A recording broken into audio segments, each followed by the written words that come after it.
ओम शांति। भगवत गीता श्लोक क्लास में आज का श्लोक है तीसरे अध्याय का 31 नंबर श्लोक। तीसरे अध्याय का 31 और 32 दोनों श्लोक आज पढ़ेंगे, क्योंकि दोनों के अर्थों में जो अंतर है वो भी समझ में आएगा। इसलिए पहला श्लोक है अध्याय 3 श्लोक नंबर 31। श्लोक है एमे मतमिदं नित्यम् अनुतिष्ठन्ति मानवाः श्रद्धावन्तो न सूयन्तो मुच्यन्ते तेऽपि कर्मभिः। श्लोक दोबारा। एमे मतमिदं नित्यम् अनुतिष्ठन्ति मानवाः श्रद्धावन्तो न सूयन्तो मुच्यन्ते तेऽपि कर्मभिः। श्लोक का संधि विच्छेद है ए में मतम इदम नित्यम अनुतिष्ठन्ति मानवः श्रद्धावन्तः अनसूयन्तः मुच्यन्ते ते अपि कर्मभिः। संधि विच्छेद दोबारा।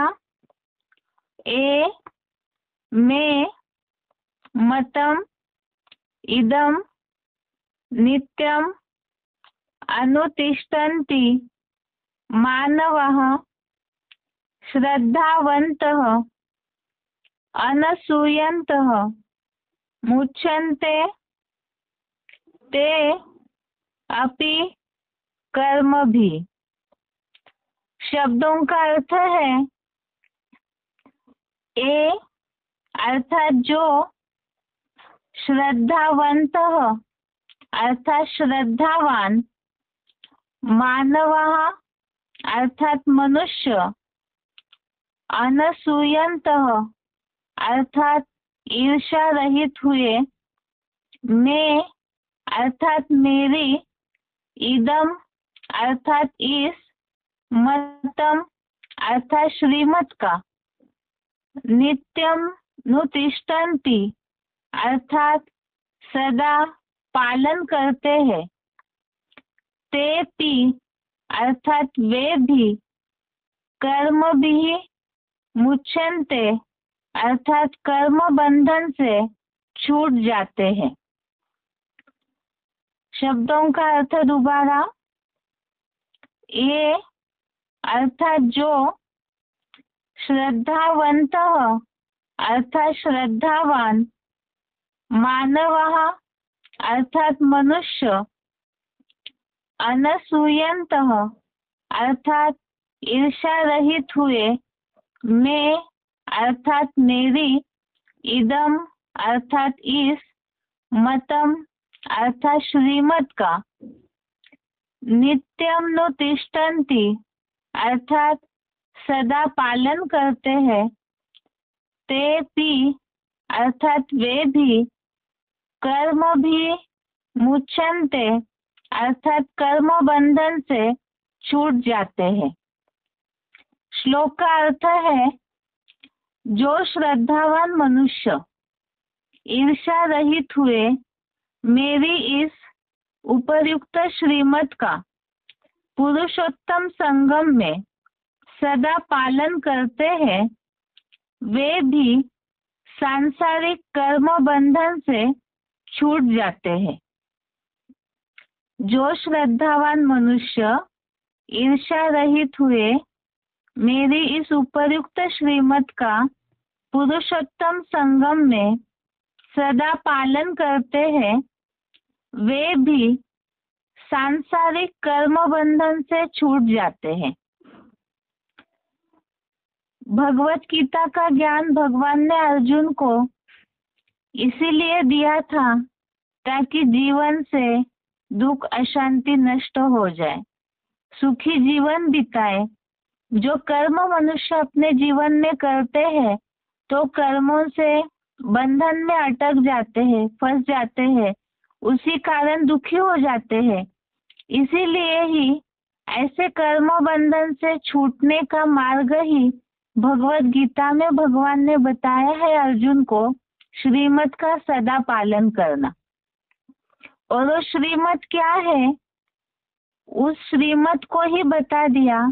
अभी तक हमने जो श्लोक पढ़े हैं, जैसे तीसरे अध्याय में जो बात चल रही है कर्मयोग की, उसमें भी खास तौर पे अशांति या हलचल होना ये तब होता है जिसके लिए देखा कि हमारे संबंध संपर्क के जो लोग हैं उनके आचरण व्यवहार से ही दुखी होते हैं ज्यादातर मनुष्य। और उसका तरीका ही अभी तक जो हमने श्लोक पढ़े हैं, एक तो ड्रामा की रील हूबहू रिपीट होती है। सभी मनुष्य गुण और कर्म के अनुसार ही कर्म करते हैं, उसी आवर्तन के कारण ही वो कर्मों में अटके हुए हैं।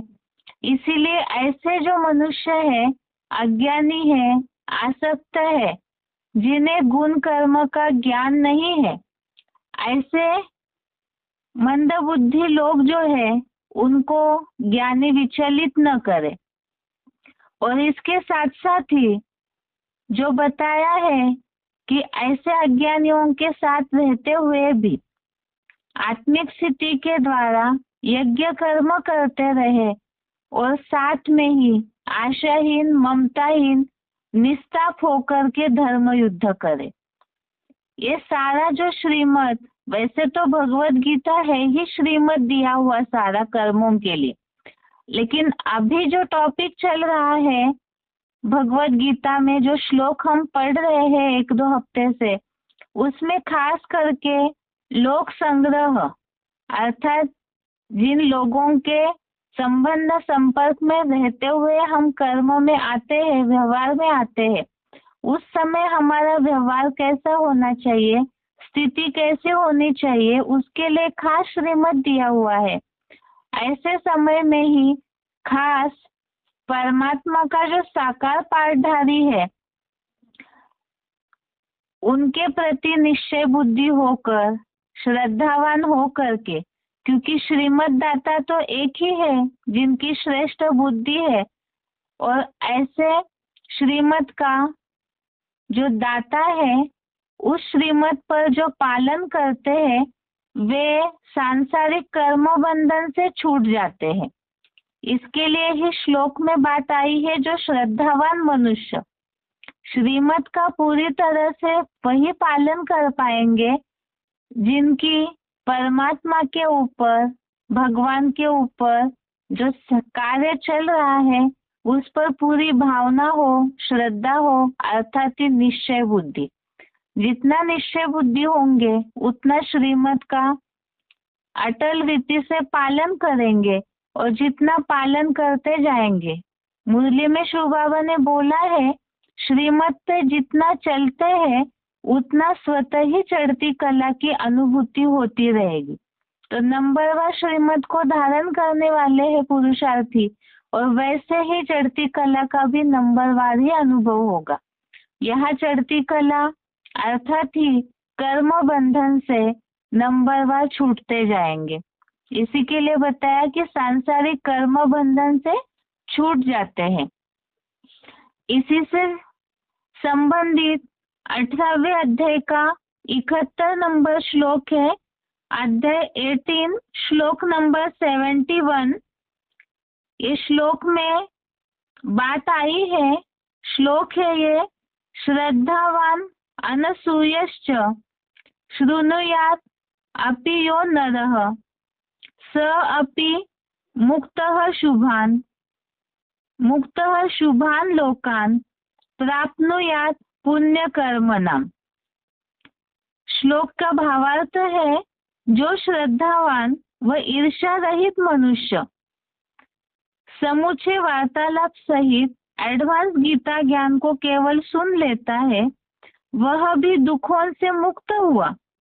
श्रेष्ठतम स्वर्ग का पुण्य कर्मी 9 नाथ रुद्राक्ष बीज रूप बापों के शुभ क्षीर सागरीय विष्णु लोकों को पा लेता है।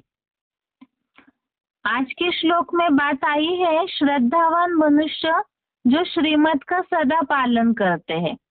और श्रीमत का पालन अर्थात ही भगवत गीता में तो गीता में जो भी श्लोकों के द्वारा मनुष्य जीवन के चलन के लिए आचरण के लिए श्रीमत दिया हुआ है।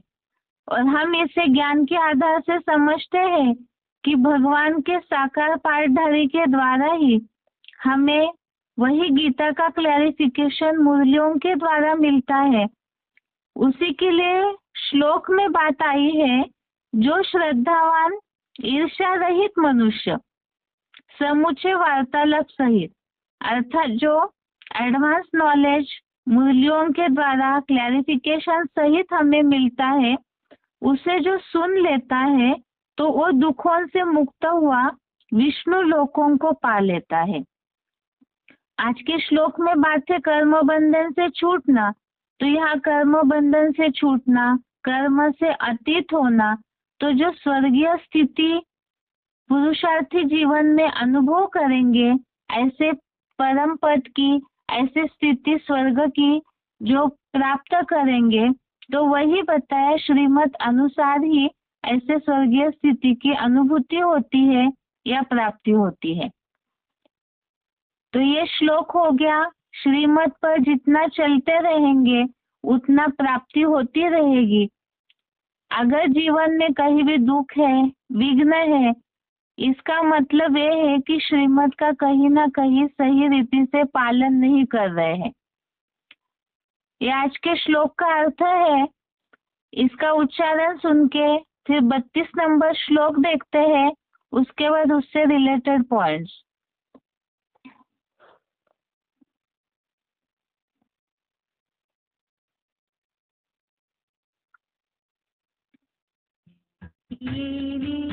मतमिदं नित्यम् अनुतिष्ठन्ति मानवाः श्रद्धावन्तो न सूयन्तो मुच्यन्ते तेऽपि कर्मभिः। जो श्रद्धावान मनुष्य ईर्ष्या रहित हुए मेरी इस ऊपरी युक्त श्रीमत का पुरुषोत्तम संगम में सदा पालन करते हैं, वे भी सांसारिक कर्म बंधन से छूट जाते हैं।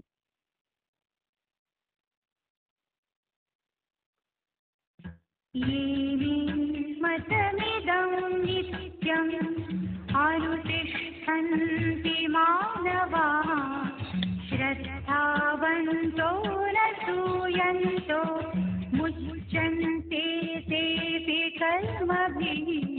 जो श्रद्धावान मनुष्य ईर्ष्या रहित हुए मेरी इस ऊपरी युक्त श्रीमत का पुरुषोत्तम संगम में सदा पालन करते हैं, वे भी सांसारिक कर्म बंधन से छूट जाते हैं।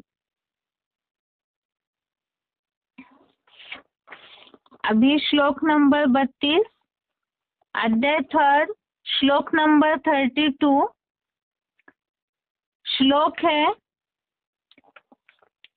ये त्वेतदभ्य सूयन्तो नानुतिष्ठन्ति मे मतम् सर्वज्ञान विमूढ़ास्तान् विद्धि नष्टान चेतसः।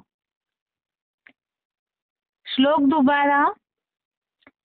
ये त्वेतदभ्य सूयन्तो नानुतिष्ठन्ति मे मतम् सर्वज्ञान विमूढ़ास्तान् विद्धि नष्टान चेतसः। श्लोक का संधि विच्छेद है ये तु एतत् अभ्यसूयन्तः न अनुतिष्ठन्ति मे मतम् सर्वज्ञान विमूढ़ान् तान् विद्धि नष्टान् अचेतसः। संधि विच्छेद दोबारा। ए तू एतत् अभ्यसूयन्तः न अनुतिष्ठन्ति मे मतम् सर्वज्ञानविमूढान् तान् विद्धि नष्टान् अचेतसः। शब्दों का अर्थ है तू अर्थात किंतु, ए अर्थात जो, अभ्यसूयन्तः अर्थात ईर्ष्या करने वाले, मैं अर्थात मेरी, एतत् मतम अर्थात इस श्रीमत का, नानुतिष्ठन्ति अर्थात पालन नहीं करते, तान अर्थात उन, अचेतसः अर्थात बुद्धुओं को, सर्व ज्ञान अर्थात संपूर्ण ज्ञान से, विमूढ़ान अर्थात विशेष मूर्ख, नष्टान अर्थात नष्ट हुआ, विद्धि अर्थात जान। शब्दों का अर्थ दोबारा, तू अर्थात किंतु, ए अर्थात जो, अभ्यसूयन्तः अर्थात ईर्ष्या करने वाले, मैं अर्थात मेरी, एतत् मतम अर्थात इस श्रीमत का, नानुतिष्ठन्ति अर्थात पालन नहीं करते, तान अर्थात उन, अचेतसः अर्थात बुद्धुओं को, सर्व ज्ञान अर्थात संपूर्ण ज्ञान से, विमूढ़ान अर्थात विशेष मूर्ख, नष्टान अर्थात नष्ट हुआ, विद्धि अर्थात जान। श्लोक का अर्थ है किंतु जो ईर्ष्या करने वाले मेरी इस श्रीमत का पालन नहीं करते, उन बुद्धुओं को संपूर्ण ज्ञान से विशेष मूर्ख और नष्ट हुआ जान। पहले के श्लोक में है कि जो श्रद्धावान मेरी श्रीमत का पालन करते हैं वे कर्म बंधन से छूट जाते हैं अर्थात तो पार हो जाएंगे।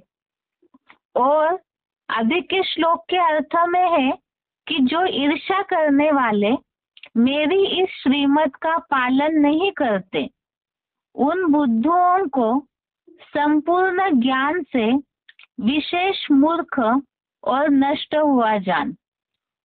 यहाँ ईर्ष्या करने वाले जो बात आई है अर्थात ही साकार रथ की या भगवान के कार्य की जिन्हें पहचान नहीं है तो वो भगवान की बातों का महत्व भी नहीं देंगे, महत्व नहीं देंगे तो वो उसका पालन भी नहीं करेंगे जो उन्हें जीवन जीने के लिए श्रीमत दिया जाता है। और ऐसे जो है बुद्धू उन्हें संपूर्ण ज्ञान से विशेष मूर्ख और नष्ट हुआ जान। एक बार इस श्लोक का क्लैरिफिकेशन सहित अर्थ देखते हैं। किंतु जो मेरे मुकर्रर रथ से ईर्ष्या करने वाले लोग मेरी इस श्रीमत का ठीक से पालन नहीं करते, उन बुद्धुओं को संपूर्ण सच्ची गीता एडवांस ज्ञान से कलयुगांत में बनने वाले नास्तिकों या अर्ध नास्तिकों जैसा विशेष मूर्ख और नष्ट हुआ जान। पहले श्लोक में बात थी ईर्ष्या रहित होने की, अर्थात जो पूरी श्रद्धा भावना से भगवान की बातों को मानते हैं तो वही पार हो जाएंगे। और जो मुकर्रर रथ से, जैसे भगवत गीता में और भी श्लोक आए हैं जिन्हें साकार तन की पहचान नहीं होती है, अवजानन्ति माम मूढ़ा, ये जो श्लोक है अर्थात जो साधारण तन में आए हुए भगवान के उस पाठ की जिन्हें सही रीति पहचान नहीं है तो ईर्ष्या करते हैं, निंदा करते हैं, ग्लानि करते हैं, तो ऐसी जो आत्माएं हैं वो भगवान के ज्ञान को सही रीति न समझने के कारण श्रीमत का पालन नहीं करते। यहाँ बात है ठीक से पालन नहीं करते, अर्थात दोनों प्रकार की बातें हुई। या तो पूरी तरह से श्रीमत का महत्व ही नहीं देंगे, या तो ठीक से पालन नहीं करते हैं। जैसे मुरलियों में शिव बाबा बोलते हैं आदि श्रीमत को मानते हैं और आदि अपनी मनमत मिक्स करते हैं। तो ऐसे जो बुद्धू है, जो पूरी ज्ञान को सही रीति नहीं समझ पाते हैं, तो उन्हें सच्ची गीता एडवांस ज्ञान से कलयुगांत में बनने वाले नास्तिकों या अर्ध नास्तिकों जैसा विशेष मूर्ख और नष्ट हुआ जान। यहाँ नष्ट होने का मतलब है कि जो पद उन्हें मिलना चाहिए, जो प्राप्ति उन्हें होनी चाहिए संगम युगी स्वर्ग की, तो उस प्राप्ति से वो वंचित हो जाते हैं। इसी के लिए बताया, शास्त्रों में भी बहुत से बातें आती है, जैसे अपने अहंकार के कारण श्रीमत की वैल्यू न देना, भगवान के साकार पार्ट को न पहचानना। शास्त्रों में तो ऐसे बहुत से उदाहरण दिए जाते हैं। जैसे रावण जानता था तो भी राम को विरोध करते रहा। दुर्योधन जानता था भगवान का कार्य चल रहा है तो भी विरोध करते रहा।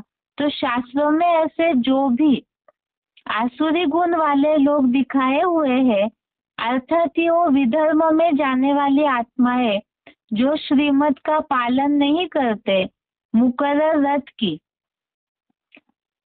अवहेलना करते हैं, तो उनके लिए बताया कि जो ईर्ष्या करने वाले श्रीमत का पालन नहीं करते, उन्हें मूर्ख और नष्ट हुआ जान। जैसे कि मुरलियों में शिव बाबा ने बोला है, श्रीमत के बरखिलाफ बात करने वाले को रावण संप्रदाय समझो। मुरलियों में ये भी बात आती है, जैसे बाप का तो कभी सामना नहीं करना चाहिए, अर्थात यहाँ सामना करना, इसके लिए मुरलियों में श्रीमत के बरखिलाफ जो चलन चलते हैं उसे भी सामना करना ही बताया है। इसी हिसाब से आज के श्लोक के भावार्थ में ये बात आई, जो ईर्ष्या करने वाले लोग मेरी श्रीमत का पालन नहीं करते, उन्हें नष्ट हुआ जान। तो एडवांस कोर्स में भी इस बात को समझते हैं हम। जैसे बताया है कि पद का विनाश हो जाता है, जो ऊंची स्थिति संगमयुगी स्वर्ग में कालातीत स्वर्ग की जो अनुभूति होनी चाहिए, वो स्वर्ग की अनुभूति नहीं कर पाएंगे। या तो जैसे संगमयुगी स्वर्ग शुरू होता है उस समय ही जो प्राप्ति होनी चाहिए वो प्राप्ति नहीं होती। तो ऐसे जो विधर्मी आत्माएं हैं, वही साकार तन की भगवान के कार्य की वैल्यू न देने के कारण वंचित हो जाते हैं। इसी से रिलेटेड समझने के लिए रेफरेंस के लिए श्लोक है, चौथे अध्याय का 40वां श्लोक, अध्याय 4 श्लोक नंबर 40। ये श्लोक है, अज्ञस्य अश्रद्धानश्च संशयात्मा विनश्यति, न अयम लोकः अस्ति न परो न सुखम संशयात्मन। अर्थात अज्ञानी, अश्रद्धालु तथा संशयालु सहज राजयोग से जन्म जन्मांतर की राजाई या देवपद प्राप्ति से नष्ट हो जाता है। संशयालु व्यक्ति को न यह नारकीय क्षणिक कागविष्टा जैसे सुख का संसार है, न पारलोकीय स्वर्ग और न वैकुंठ का विष्णु लोकीय अतीन्द्रिय सुख है। यहाँ अज्ञानी अर्थात जो पूरी तरह से ज्ञान को समझते नहीं है, ऐसे अज्ञानी, और जो बिल्कुल ही ज्ञान को नहीं समझते वो तो है ही अज्ञानी के लिस्ट में। अश्रद्धालु अर्थात जिनमें श्रद्धा नहीं है, और संशयालु, जैसे मुरलियों में भी हम समझते हैं संशय बुद्धि विनशंति, इसी हिसाब से विपरीत बुद्धि विनशंति अनिश्चय बुद्धि विनशन्ति। तो संशय इसीलिए आता है क्योंकि निश्चय नहीं है, पूरा निश्चय नहीं है, संशय आ रहा है, माना पूरी श्रद्धा भावना नहीं है। इसीलिए ही ऐसे जो है वो देवपद की प्राप्ति से नष्ट हो जाता है। और ऐसे संशयालु को, जो पूरी तरह ज्ञान को नहीं समझते हैं, अनिश्चय बुद्धि होकर के ही चलते हैं, तो ऐसे को न पारलोकीय स्वर्ग है, ना ही विष्णु लोकीय अतीन्द्रिय सुख है, जिसके लिए अभी के श्लोक में भी बात आई, नास्तिकों और अर्धनास्तिकों जैसा विशेष मूर्ख और नष्ट हुआ जान। जैसा बोला है, अर्थात जो भी विधर्मी है वो पूरी तरह से जो स्वर्गीय सुख की अनुभूति लेना है, वो पूरे स्वर्ग की अनुभूति नहीं ले पाते हैं। और उनमें भी नास्तिक और अर्धनास्तिकों का खास उदाहरण दिया, जो पूरी तरह से नष्ट हुआ जान। तो ये श्लोक का अर्थ है, आज के दोनों श्लोक इसी संबंधित है। एक तो पुरुषार्थी जीवन में जो श्रीमत का पालन करते हैं, तो उनके लिए तो शिव बाबा ने जिम्मेवारी दी है कि जो श्रीमत पर चलते हैं उनका जिम्मेवार शिव बाबा है, तो उनको स्वर्ग तक पहुंचा ही देंगे, स्वर्गीय सुखों की अनुभूति होगी, कर्म बंधन से छूट जाएंगे। और जो श्रीमत को नहीं पालन करते, ईर्ष्या करने वाले हैं, संशय बुद्धि, अनिश्चय बुद्धि है, तो ऐसों के लिए बता दिया, श्रीमत के बरखिलाफ चलने वाले जो है उन्हें नष्ट हुआ जान। ये आज के श्लोक के दोनों के अर्थ हुए। एक बार 32 नंबर श्लोक का उच्चारण सुनते हैं और उससे रिलेटेड सिलेक्टेड पॉइंट।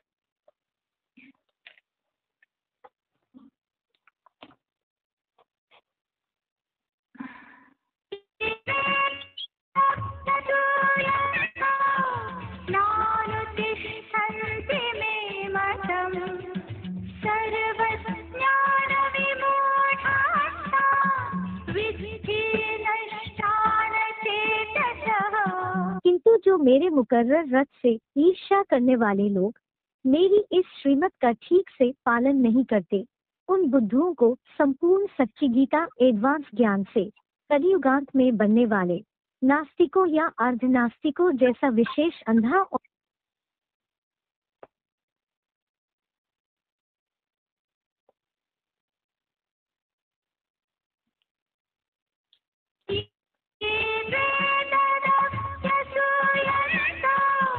नानुतिष्ठन्ति मे मतम् सर्वज्ञानविमूढाः विद्धि नष्टान चेतसः। किंतु जो मेरे मुकर्रर रथ से ईर्ष्या करने वाले लोग मेरी इस श्रीमत का ठीक से पालन नहीं करते, उन बुद्धुओं को संपूर्ण सच्ची गीता एडवांस ज्ञान से कलियुगांत में बनने वाले नास्तिकों या अर्धनास्तिकों जैसा विशेष अंधा और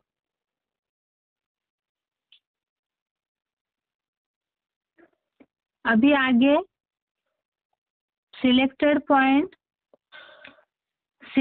पॉइंट का नंबर है 12, सच्ची गीता खंड 1। इसके लिए बने हुए जो सिलेक्टेड पॉइंट है उससे लिया हुआ पॉइंट है, सिलेक्टेड पॉइंट का नंबर है 12। अभी बाप कहते हैं लाडले बच्चे मुझे याद करो, तो मैं तुमको नैनों पर बिठाए कर ले जाऊंगा।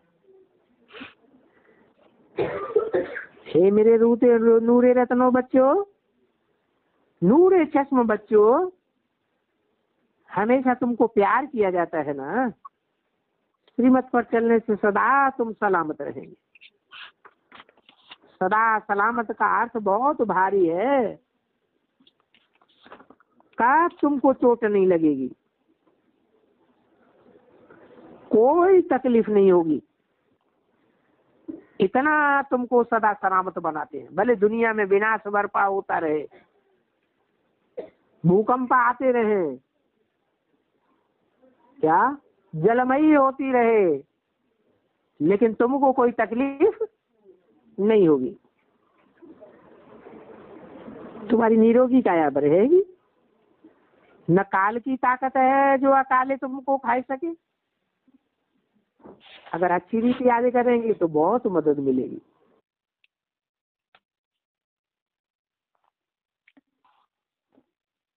यहाँ बात है कि श्रीमत पर चलेंगे जितना उतना ही सलामत रहेंगे। जो श्लोक में बात आई है कर्म बंधन से छूट जाते हैं। आगे का सिलेक्टेड पॉइंट है, सिलेक्टेड पॉइंट का नंबर है 853, सिलेक्टेड पॉइंट का नंबर है 853।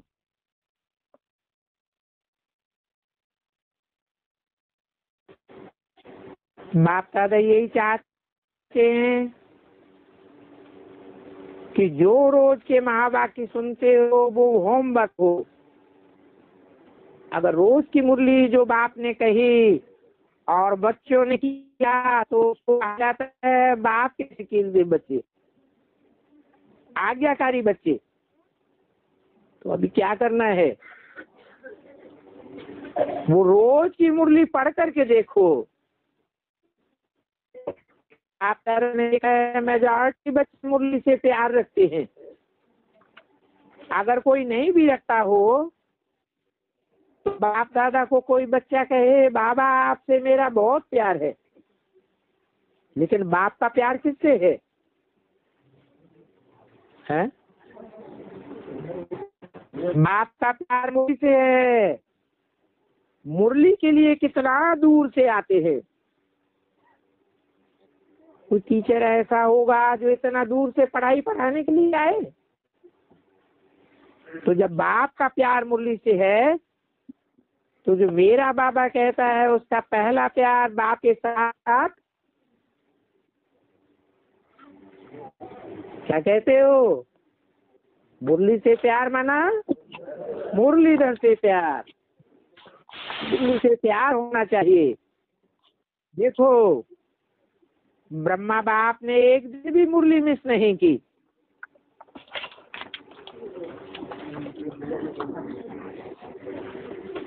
चाहे बॉम्बे भी जाते रहे, कारण तो मुरली तो लिखते थे और माते से ये मुरली सुनाती थी। लास्ट डे तबीयत थोड़ी ढीली थी, का क्लास नहीं कराया इसने, ब्रह्मा की बात। लेकिन शाम को क्लास कराने के बाद अव्यक्त हो गए। तो ब्रह्मा बाप का प्यार किससे हुआ? मुरली से हुआ। जो कोई समझते हैं कि मेरा बाबा से प्यार है तो बाप का जिससे प्यार रहा बच्चे का रहना चाहिए। आप समझते हो कि मुरली पढ़ना या क्लास में पढ़ो अगर मजबूरी है, बहाना नहीं बनाओ। सही कारण है तो किससे सुनो।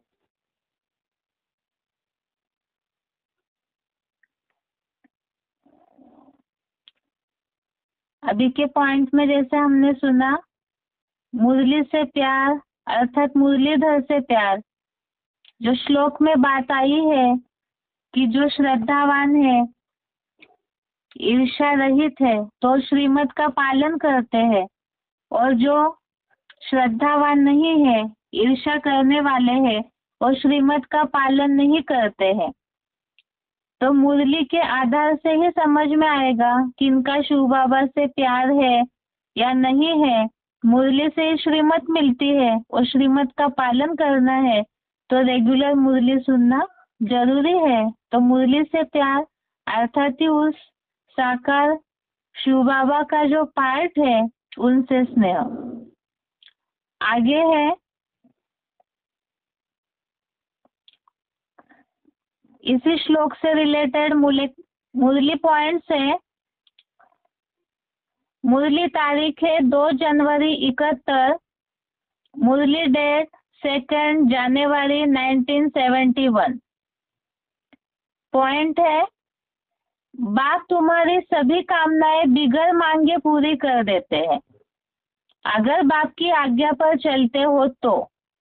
अगर बाप की आज्ञा का उल्लंघन कर उल्टा रास्ता लिया तो हो सकता है स्वर्ग में जाने के बदले नरक में गिर जाए।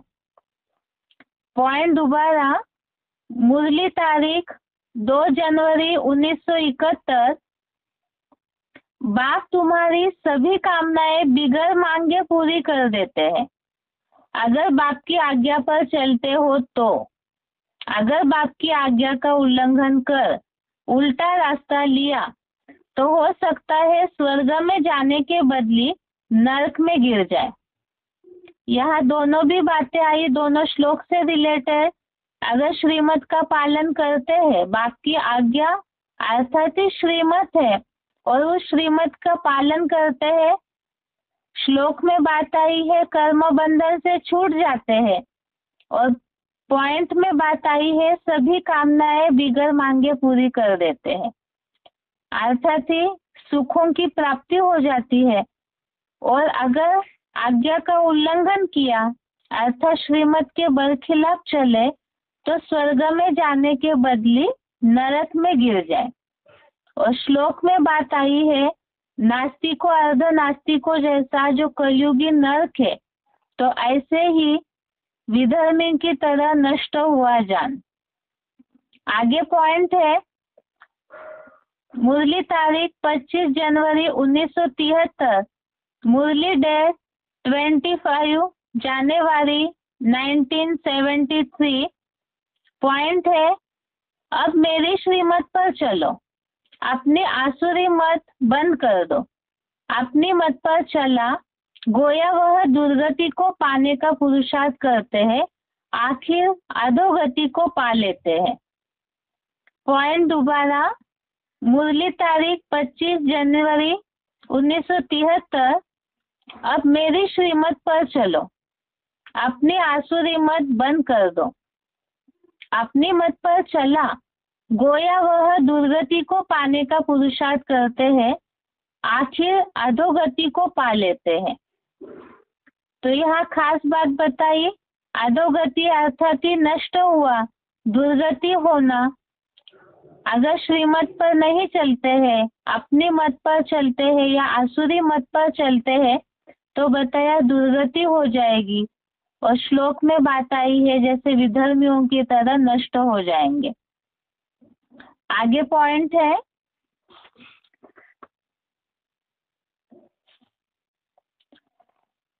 मुरली तारीख है 21 जून 1964, मुरली डेट 21 जून 1964। अगर श्रीमत पर न चले तो भस्मासुर हो जाएंगे। उनकी मत छोड़ी गोया अपने ऊपर हाथ फेर अपन को भस्म कर लेते हैं। पॉइंट दोबारा, मुरली तारीख 21 जून 1964। अगर श्रीमत पर न चले तो भस्मासुर हो जाएंगे। उनकी मत छोड़ी गोया अपने ऊपर हाथ फेर अपन को भस्म कर लेते हैं।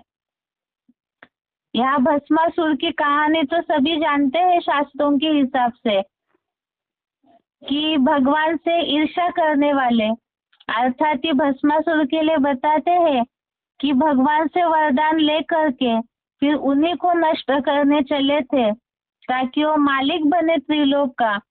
इसीलिए ही यहाँ वास्तव में संगम युग की बात है।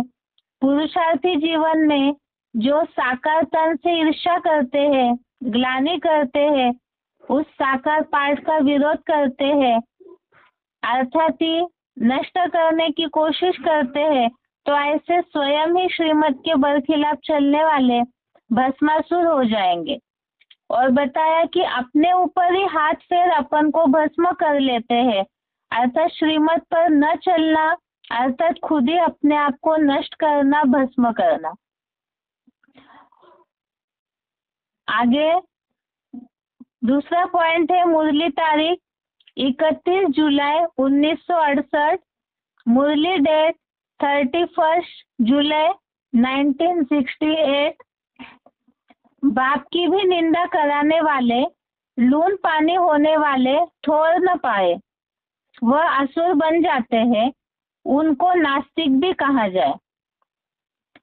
मुरली तारीख 31 जुलाई 1968।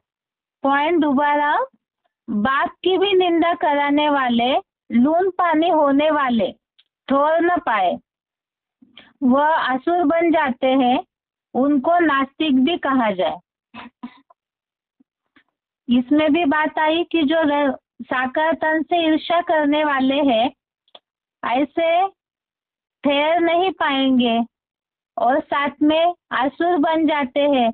तो जितने भी विधर्मी हैं, देवता धर्म की विपरीत छेड़े वाले, और सब असुर कैटेगरी के हैं और उनको ही नास्तिक कहा, क्योंकि भगवान के पाठ के प्रति आस्था नहीं है।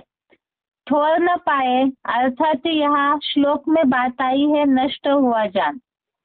आगे पॉइंट है, अव्यक्तवाणी की तारीख 26 अक्टूबर 1975, अव्यक्तवाणी डेट 26 अक्टूबर 1975। पॉइंट है, बार बार अवज्ञा के बोझ से ऊंची स्थिति तक पहुंच नहीं सकेंगे। प्राप्ति करने वालों की लाइन के बजाय पश्चाताप करने वालों की लाइन में खड़े होंगे। पॉइंट दोबारा, अव्यक्तवाणी की तारीख 26/10/1975। बार बार अवज्ञा के बोझ से ऊंची स्थिति तक पहुंच नहीं सकेंगे। प्राप्ति करने वालों की लाइन के बजाय पश्चाताप करने वालों की लाइन में खड़े होंगे। अर्थात यहाँ श्रीमत का पालन ठीक से नहीं करते हैं तो ऊंची स्थिति तक अवज्ञा करना अर्थात श्रीमत की बरखिलाफी करना, बाप का सामना करना, मुकर्रर रस से ईर्ष्या करना। यहाँ पर जैसे पहले पॉइंट में भी बात आई है निंदा करने की और यहाँ अवज्ञा करने की, तो ऐसे ऊंची स्थिति तक नहीं पहुंच पाएंगे और पश्चाताप की लाइन में खड़े होंगे। तो जो अनुभूति ऊंची अवस्था की होनी चाहिए वो नहीं होगी, पद से वंचित हो जाएंगे, पद नष्ट हो जाएगा तो पश्चाताप होगा। इसीलिए ये आज के दोनों श्लोक है, श्रीमत पर चलना और श्रीमत के बरखिलाफ चलना। अर्थात एक तो आज्ञाकारी बनना, श्रीमत पर चलना अर्थात आज्ञाकारी बनना, और श्रीमत की बरखिलाफी अर्थात ही अवज्ञाकारी। तो ये दोनों का भी अंतर आज के श्लोकों में बताया है। ये आज के श्लोक हो गए। इसके बाद रविवार के श्लोक टेस्ट के लिए श्लोकों की इस हफ्ते की रिवीजन।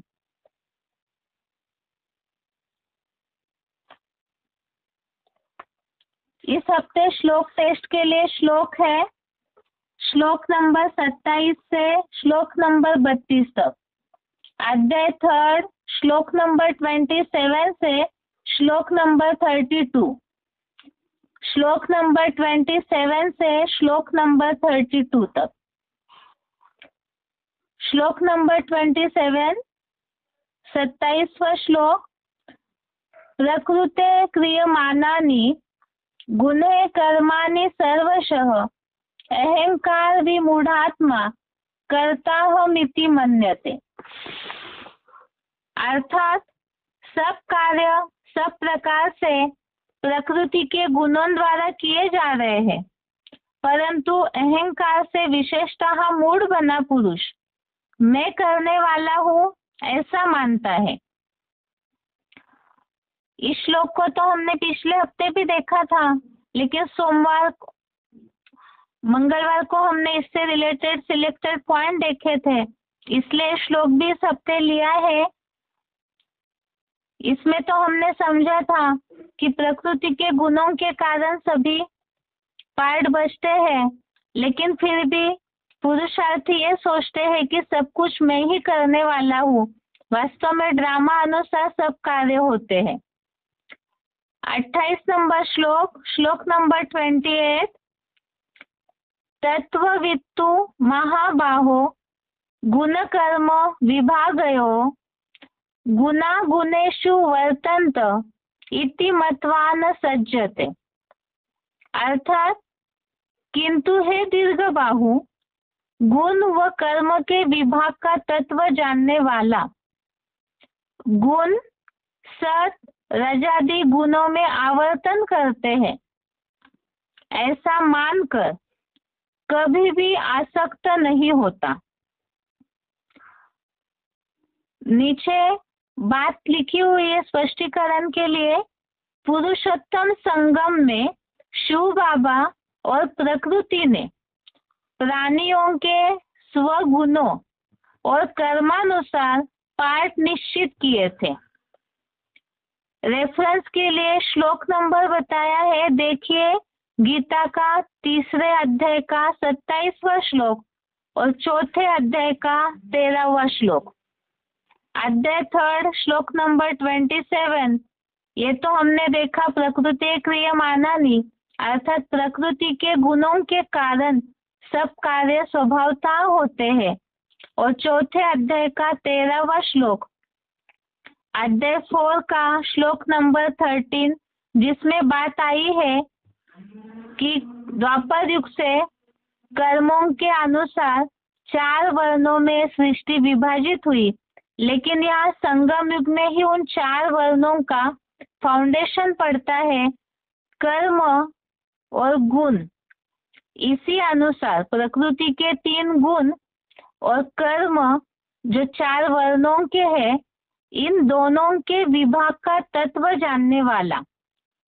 गुण गुणों में आवर्तन करते हैं, आवर्तन अर्थात ही वो सर्कल घूमता है, चक्र घूमता है, जो 27वें श्लोक में हमने देखा ड्रामा की रील हुबहू घूमती है। तो जब ड्रामा हुबहू चल रहा है तो इसीलिए ही ऐसा मानकर जो ज्ञानी है उसमें कभी भी आसक्त नहीं होते हैं। यहाँ संगम युग पर ही गुण और कर्मों के आधार से सबके पार्ट फिक्स होते हैं। इसीलिए ही बात यहाँ श्लोकों में चल रही है स्वभाव संस्कारों की। अज्ञानियों के बीच में ऊंच नीच का भेद उत्पन्न न करे, उनको उनका कर्म करने दे। तो वो कैसे करने दे, इसी के लिए ये श्लोक समझाए जा रहे हैं गीता में। भगवान अर्जुन को यही बात समझा रहे हैं कि सभी अपने अनुसार ही कर्म करते हैं। सिलेक्टेड पॉइंट में जिसमें बताया था, निसर्ग कहते हैं, स्वभाव कहते हैं किसी का, तो अपने अनुसार ही अपना कर्मों का आवर्तन करते हैं, इसीलिए उसमें आसक्त नहीं होते।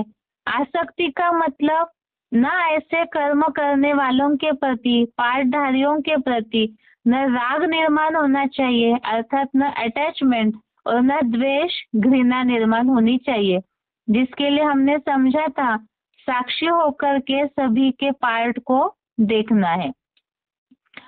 आगे 29 नंबर श्लोक, 29 नंबर श्लोक है,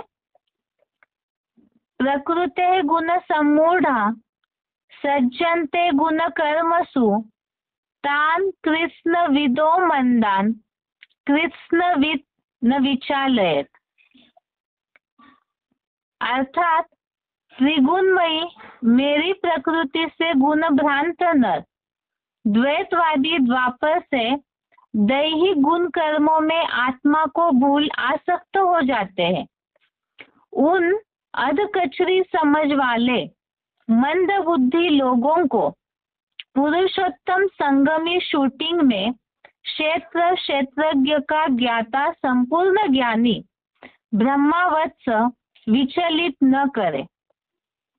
अर्थात यहाँ बात आ रही है कि जो ऐसे अज्ञानी है, एक तो है लौकिक दुनिया में जो गृहस्थ में रहते हैं उनके संबंध संपर्क में आने वाले अज्ञानी, और दूसरा ज्ञान में चलते समय भी पूरी तरह से जिन्होंने ज्ञान को ग्रहण नहीं किया, अर्थात ही यहाँ अधकचरी आधे कच्चे, ऐसे जो ब्राह्मण है, ऐसे संबंध संपर्क में आने वाले जो लोग हैं जिन्हें मंद बुद्धि बोला है, तो जो भी ऐसी आत्माएं हैं वो अपने कर्मों में, गुण कर्मों में ही आसक्त होते हैं, क्योंकि आत्मा को भूले हुए हैं। तो दैहिक आसक्ति में लगे रहते हैं।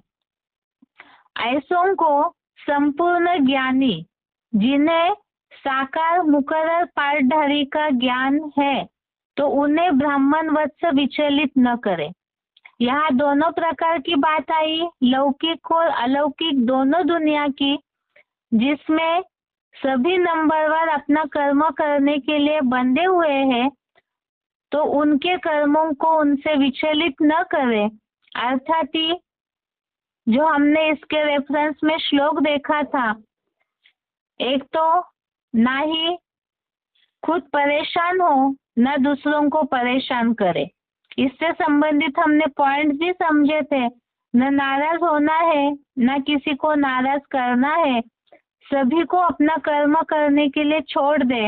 अर्थात ही साक्षीपन के सीट पर रह करके सभी को देखे, इसके लिए ही बताया विचलित न करे। अगला है 30वां श्लोक, श्लोक नंबर 30।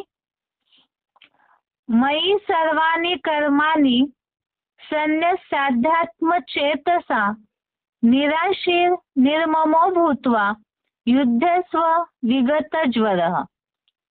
अर्थात आध्यात्मिक बुद्धि से मेरे में सब यज्ञार्थ श्रेष्ठ कर्मों को अर्पण कर, आशाहीन ममताहीन होकर निस्ताप हुआ तू धर्म युद्ध कर। यहाँ बात आई श्लोक में, पहले से ही हमने संदर्भ समझा। जो आत्मिक स्थिति में रहकर कर्म करते हैं, जो आत्मा में संतुष्ट है, उनके लिए कोई कार्य ही शेष नहीं है।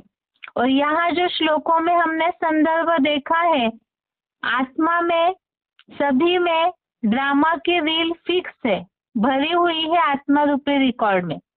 तो आत्मा के अंदर के इस गहरे पार्ट को समझते हुए जिनको ये ज्ञान हो जाता है, तो ऐसे आध्यात्मिक बुद्धि से मेरे में सब यज्ञार्थ श्रेष्ठ कर्मों को अर्पण कर। अर्थात ही यज्ञ कर्म करते रहे, पूरा समर्पित बुद्धि हो।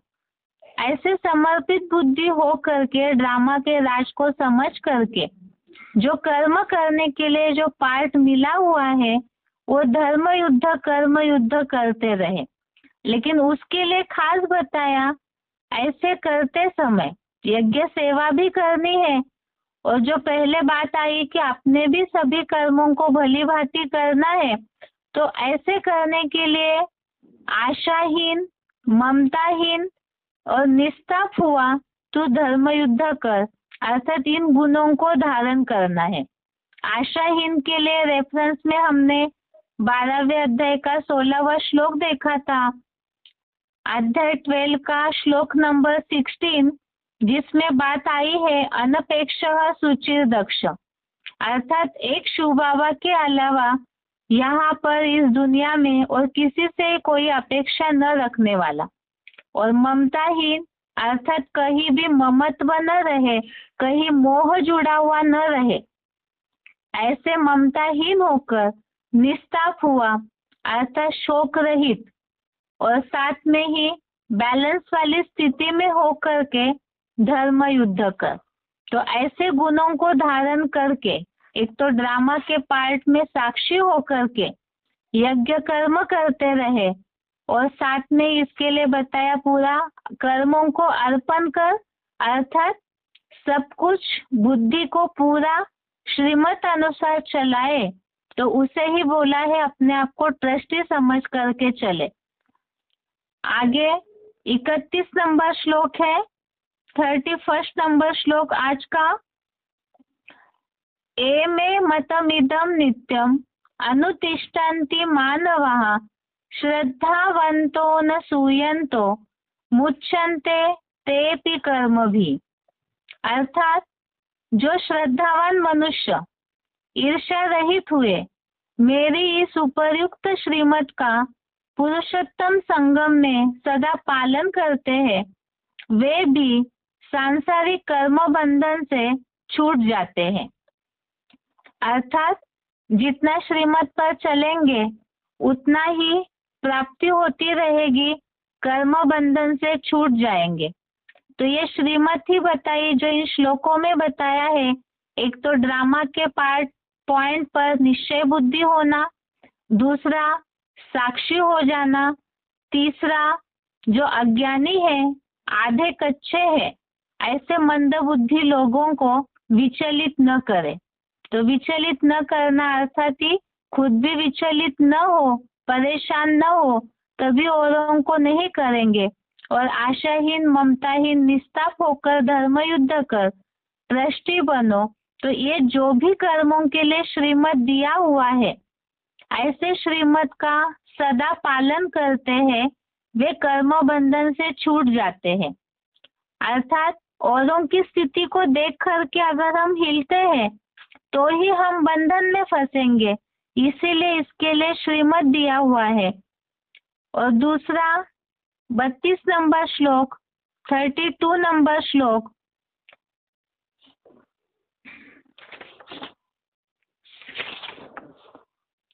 ये त्वेतदभ्य सूयन्तो नानुतिष्ठन्ति मे मतम सर्व ज्ञान विमूढ़ांस्तान विद्धि नष्टान चेतसः। अर्थात किंतु जो मेरे मुकर्रर रथ से ईर्ष्या करने वाले लोग मेरी इस श्रीमत का ठीक से पालन नहीं करते, उन बुद्धों को संपूर्ण सच्ची गीता एडवांस ज्ञान से कलयुगांत में बनने वाले नास्तिकों या अर्ध नास्तिकों जैसा विशेष मूर्ख और नष्ट हुआ जान। तो जो श्रीमत के बरखिलाफ चलते हैं, पूरा पालन नहीं करते, अर्थात बाप का सामना करते हैं, तो ऐसे जो बुद्धू है उन्हें नष्ट हुआ जान। तो नष्ट हुए के लिए तो हमने समझा, एक तो पद से नष्ट हो जाते हैं, जो अश्रद्धालु है, अज्ञानी है, या तो पूरी तरह निश्चय बुद्धि नहीं है, उन्हें ही बाप की निंदा करने वाले, ईर्ष्या करने वाले बोला है। अर्थात जो पूरा श्रीमत को पालन नहीं करते हैं, तो उनका अंजाम बताया, रिजल्ट बताया, मूर्ख और नष्ट हुआ जान। ये इस हफ्ते के श्लोक हो गए, और साथ साथ कल के श्लोक टेस्ट के लिए रिवीजन श्लोक नंबर 27 से श्लोक नंबर 32 तक। इसके साथ साथ आज का गीता क्लास पूरा होता है। ओम शांति।